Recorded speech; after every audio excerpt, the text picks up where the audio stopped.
at all these fruits and vegetables. Don't take them for granted. They're actually pretty amazing.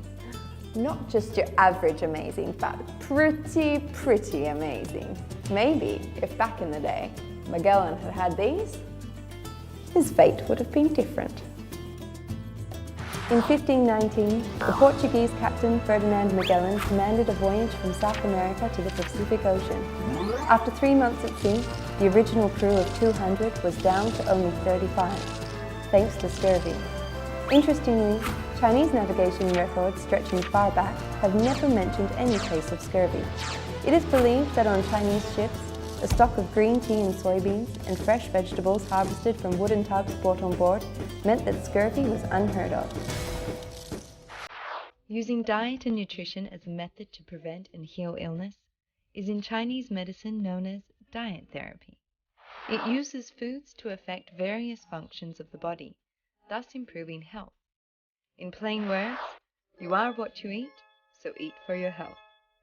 In his manuscript Prescriptions Worth 1,000 Ounces of Gold of the Tang Dynasty 1500 years ago, Dr. Sun Simao pointed out, treatment of illness should first start with the diet.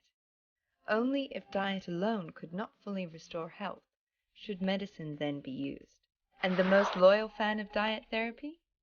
Well, the Emperor of China, of course. There is no one who took this more seriously than the Emperor, of course.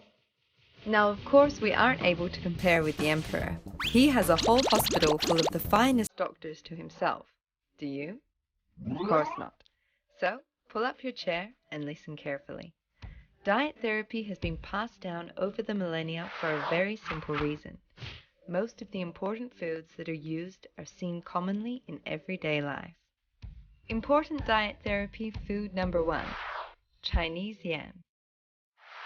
Shanyao, a type of Chinese yam that not only tastes good and is inexpensive, but is packed full of nutrients that can nourish the whole body, relieves coughs, diarrhea, back pain, reduces inflammation and infection, nourishes the lungs, stomach, liver, makes hair glossy and strong, improves memory. No wonder its name in Chinese literally means mountain medicine. Important diet therapy food number 2, duck meat. The last Chinese emperor, Puyi, recorded in his autobiography, The First Half of My Life, that breakfast used to include dishes such as duck with 3 fresh ingredients, duck strips with seafood, and the list goes on. In fact, duck meat was such a staple of the imperial diet that the Empress Dowager went through 30 ducks a month. Surmise it to say, the imperial family had a love for duck meat. Why was this? Let's take a look at the blackboard. According to Chinese medicine, the body is affected by agents such as heat, cold, wind, dampness, dryness, or fire, which can remain in the body causing illness. The most special thing about duck meat is that it isn't considered warm or hot, so ingesting it can relieve excess fire in the body.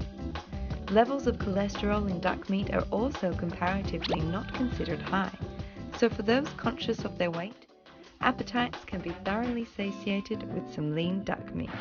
As the saying goes, there's medicine in the food and food in the medicine. Pairing the right foods together and eating the right foods at the right time keeps us healthy from head to toe. Well, I definitely could get used to this eating for health business. Let's go find out some more about diet therapy.